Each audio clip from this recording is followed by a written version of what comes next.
That's what I've been waiting for. That's what it's all about. Woo!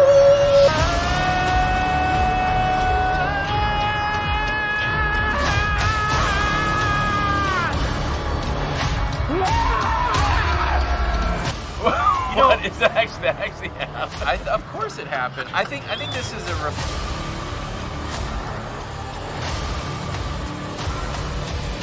This right here is my favorite thing ever in the history of forever. Oh, oh my God. Wow, I don't know if there's many people that saw this coming. With the Elon Musk acquisition of Twitter, it is now probably the most likely to compete with YouTube, like overnight. You know, we've been backing, of course, and I still back places like Rumble, Odyssey, Rumble, Odyssey, and BitChute. Although I use Gilded. A lot of people ask me what Gilded is. It's an alternative to Discord. It's basically functionally the same, but not run by a bunch of woke weirdos. Now, it is owned by a super huge mega corporation, but I haven't had the same, SJW influence that I did on Discord. But anyway, and I still support those platforms. And I'm even going to be doing, like tonight, I'm live streaming at 5 o'clock, both here to YouTube and to Rumble. And I hope that you'll join me on either one of those platforms. But I did not see Elon moving so quickly to essentially make an offer that us YouTubers can't refuse. And I'm going to get into that after a super quick word from this video's sponsor. I'm thinking of a video game where you can team up with other players in PvE, boss battles, or fight in global PvP matches to get all the glory. You can build up a team from over 600 champions and take your chances in the dungeon runs or epic boss fights. Recently, that game celebrated its 3-year anniversary. I'm betting you already know what I'm talking about. Of course, it's Raid Shadow Legends. Use my QR code or the links below to download Raid for yourself on your mobile phone or PC. Let's go ahead and open up some shards. Let's see what we got. Oh, this is an epic pull. We've got Catacomb Counselor. Okay, so let's pop another one. We've got a rare. I don't think I have this one. Is a Miscreord. Okay. Oh, I want just one more. Just one more. Just pop one more here.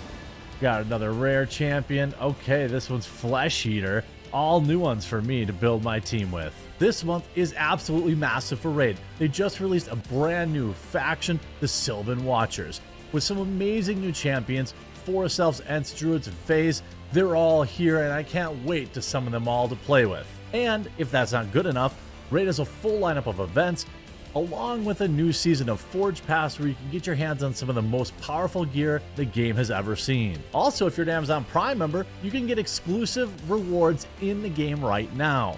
There's never been a better time to get started. New players use my link or scan the QR code right here and get a free Champion Vergis, a free starter pack worth almost $30, and this cool in-game loot. Of course, you'll find these rewards here in your inbox for the next 30 days only. Once you're into the game, you can find me under the name Colt's Dad, and if you're fast, you can join my clan. It's that easy. Click the link in the description, and I'll see you in the game. Now, initially, if we go back to November 12th, this is kind of where it started. Elon Musk claims he'll pay Twitter video creators 10% more than YouTube. For most creators, it's like, I don't know if that's the difference between making it and breaking it, but 10% is not insignificant.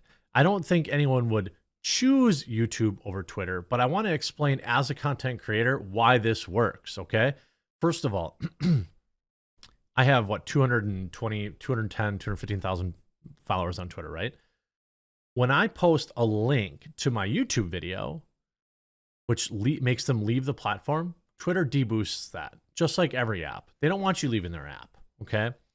So I can either post a tweet with a link to my YouTube video to get people to watch it, or I can upload my video to YouTube, now that I'm a Twitter Blue member, and get reach that way.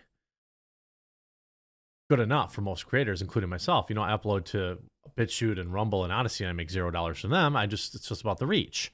These people will eventually maybe buy my coffee or they'll support a sponsor. So it's about reach. But if you told me you don't have to link to your YouTube, you could just upload your video and it won't be deboosted. So maybe instead of getting I mean, like 200-300 interactions. If I posted the full-length video, I might get 20,000 views, and I might earn some money from it. Like, it's going to be enticing for people to at least, nobody's going to leave YouTube for Twitter, but at least to dual post so that people can watch their videos right on Twitter. Also, of course, high-profile creators who have been banned from YouTube could have another monetization opportunity. People who have been banned from Twitter, I don't know where they're at, but you probably have to be in good standing to monetize. But we know that Elon does intend to bring certain people back. Elon Musk has roughly 10 zillion ideas on how to generate revenue from Twitter, the most public of which, of course, has been his $8 Twitter Blue auto verification system that has wreaked havoc in his first few deals has already been paused. I agree with that. That was a gaffe. But one idea that actually could make sense, depending on how much you trust Musk, and the idea that Twitter will be left standing when all this is done, of course it will be. The concept is that Twitter has never really generated anything approaching a creator economy. It does not pay power users like YouTube and Twitch, many of whom have content creation on those platforms for a full-time living. And even if Musk's pay for $8 verification thing is the opposite of that, charging creators, he does seem to want to embrace the notion of paying people to post their content on the platform. This is something that, you know, you see so many people on Twitter advertising like their Substacks or things of that nature. Why wouldn't you just sell that service on Twitter? It's so stupid. Like, any idiot could see that Twitter, like whoever was in charge of Twitter monetization was a complete moron. Like, if I saw the popularity of Substack taking off and all my Twitter journalists using my platform to promote Substack, I would create my own Substack and block I would create Twitter Stack and block Substack links. Like, that's just simple. That's simple. You know what I mean? If I saw, you know, hundreds or thousands, if I saw thousands of YouTubers, tens of thousands of YouTubers linking videos back to YouTube, why in the heck wouldn't I do it? Now, there is the issue of server space with long form videos that, you know, a Substack type of thing doesn't really have to deal with, but you get where I'm going. One of his earliest questions he posed to the public after he took over was how much YouTube paid its creators, which is 45% revenue share. He said that he could beat that. And the idea has not been dissipated, though. The ensuing chaos in a recent call, it was brought up again, this time with more specifics. Quote, let's just get a bunch of content creators that we think are cool on YouTube and say, hey, would you consider putting your content on Twitter? We'll pay you 10% more than YouTube and see how it goes, Musk said. One immediate caveat here is that the idea that it may be proposed exclusive contract, well, then that would be out. That would be an absolute failure.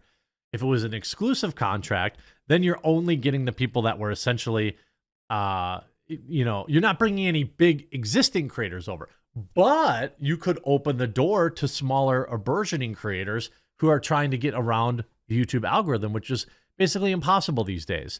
Why do you think I have to beg you all to subscribe in every video? I know you hate it. I know. I read the comments. I seriously read the comments. I know it's annoying, but if I don't ask, you know, YouTube's not going to ask you to do it, and YouTube doesn't show my videos to other people. So that's why I need people to subscribe. And the same is on Rumble and BitChute and Odyssey too.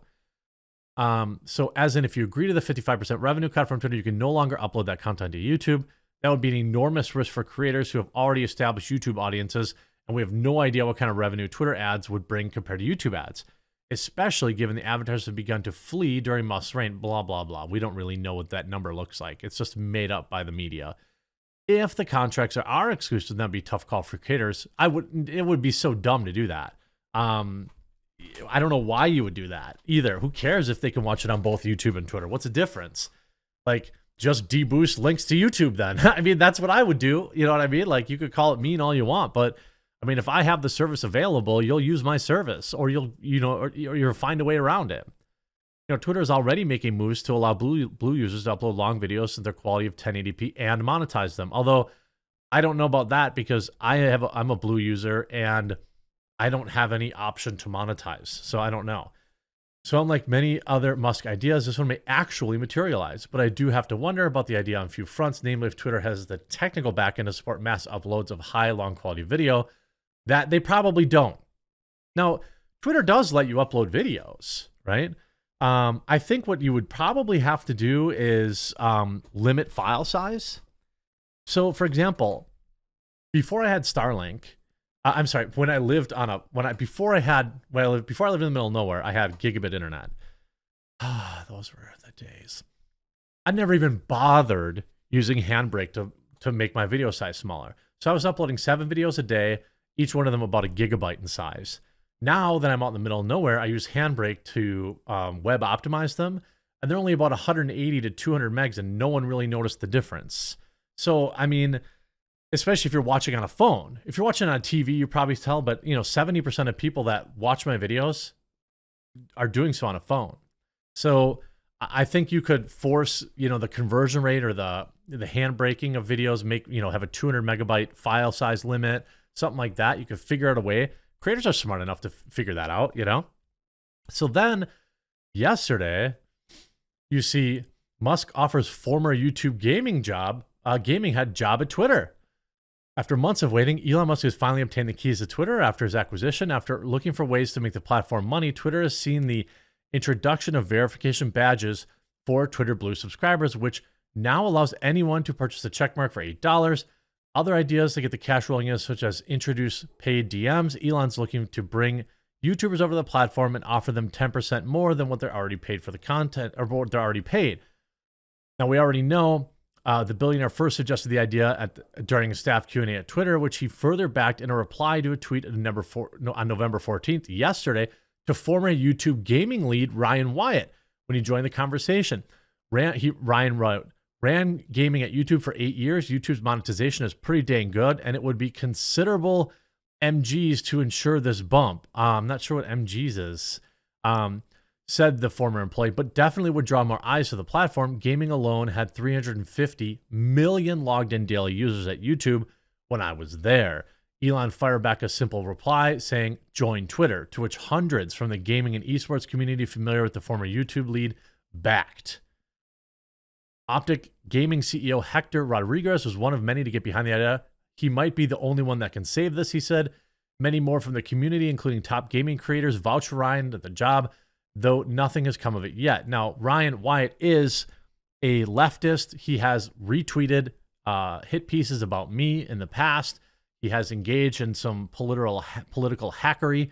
So I'm not sure that he fits into the new YouTube world. But I will say, if Elon can bring monetization to the platform, it doesn't even have to pay me more. It just has to give me an opportunity to earn. I think he's just overthinking this a little bit. It would be very interesting to see how this rolls out. You probably already watch a lot of videos from your mobile phone. I mean, why not just watch it while you're already doom scrolling on Twitter? I think this is a home run idea that certainly should take priority over charging for blue check marks. I hope you enjoyed this video. If you did, please do make sure you leave a like on it. If you haven't yet, please do subscribe, and we'll talk to you again real soon.